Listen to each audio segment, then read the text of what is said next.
রাসূলের জামানা থেকে এই পর্যন্ত যতগুলো বান্দা আছে প্রত্যেকটা বান্দার কম বেশ গুনাহ যেহেতু আছে, ওই জামানা থেকে কিছু জামানার মানুষদেরকে আল্লাহ পাক মাফের ঘোষণা দিয়েছেন।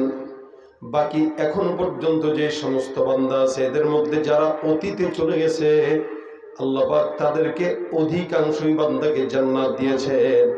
আর জামানা যত সামনের দিকে আগায় মানুষ তত জাহান্নামের দিকে আগায়। কারণ আজ থেকে 30 বছর 40 বছর 50 বছর আগের জামানা এখনকার জামানার মধ্যে আসমান আর জমিন তফাৎ। আজ থেকে 50 বছর আগে যেই ব্যক্তি জন্মগ্রহণ করলো ওই ব্যক্তিটা আমার পয়গম্বরের নিকটে বেশি, আমার চাইতে 50 বছরের নিকটে। আর যে ব্যক্তিটা এই জামানায় জন্মগ্রহণ করলো ওই ব্যক্তিটা আমার নবীর থেকে 50 বছর দূরে। এ মুসলমান খুব বুঝবেন, 1500 বছর হয়ে গেল রাসূল বিদায় হয়ে গেলেন। যেই ব্যক্তিটা আজ থেকে 500 বছর আগে জন্মগ্রহণ করলো ওই ব্যক্তিটা নবীর থেকে 1000 বছর দূরে। যে ব্যক্তিটা আজকের দুনিয়ার জন্মগ্রহণ করলো ওই ব্যক্তিরা 1500 বছর দূরে। তার মানে বোঝা গেল যে ব্যক্তি নবীর যত নিকটে ওই ব্যক্তি আল্লাহ পাকের জান্নাতের তত নিকটে।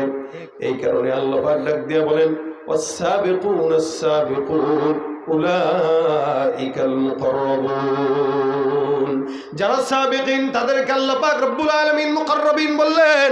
আল্লাহ পাক রব্বুল আলামিন বলেন নতীতে যারা চলে গেছে অধিকাংশ জান্নাতি। ওয়াস-সাবিকুনাস সাবিকুন উলাইকাল মুকাররাবুন ফি জান্নাতিন নাঈম সুল্লাতুম মিনাল আউয়ালিনা ওয়া কলিলুম মিনাল আখিরিন। আল্লাহ পাক রব্বুল আলামিন বলেন জামানা যত অতীতে অধিকাংশ মানুষ তত আল্লাহ পাকের জান্নাতের নিকটে। জামানা যত সামনের দিকে আগাবে মানুষ তত আল্লাহর জাহান্নামের দিকে আগাবে। কেন? ফিতনা ফাসাদ জামানা যত সামনে আগায় ফিতনাও বাড়ে না কমে। আজ থেকে 50 বছর আগের ফিতনা এখনের ফিতনা এক?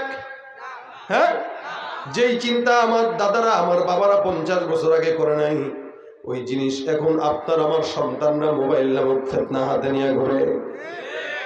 খুব বুঝবেন, এক সময় আমরা আমাদের এলাকার মধ্যে দেখতাম, খুব বেশি আগে নয় 30 বছর আগেও যদি আপনি এলাকার হালত চিন্তা করেন, এক সময় আমাদের মা বোনরা যখন রাস্তা দিয়ে হেঁটে হেঁটে যেত, আমাদের মা বোনরা আমাদের মা খালার রাস্তা দিয়ে যখন হাঁটতো, কোনো পরপুরুষ যদি সামনে চলে আসতো আল্লাহর বান্দিরা ঘন্টাটাকে সুন্দর করে মুখের উপরে চাপায়া কোনো না কোনো গাছের নিচে অথবা কোনো না কোনো বিল্ডিং এর আড়ালে লুকায় যেত, যাতে করে পরপুরুষ তার ছায়াটাও পর্যন্ত দেখতে না পারে।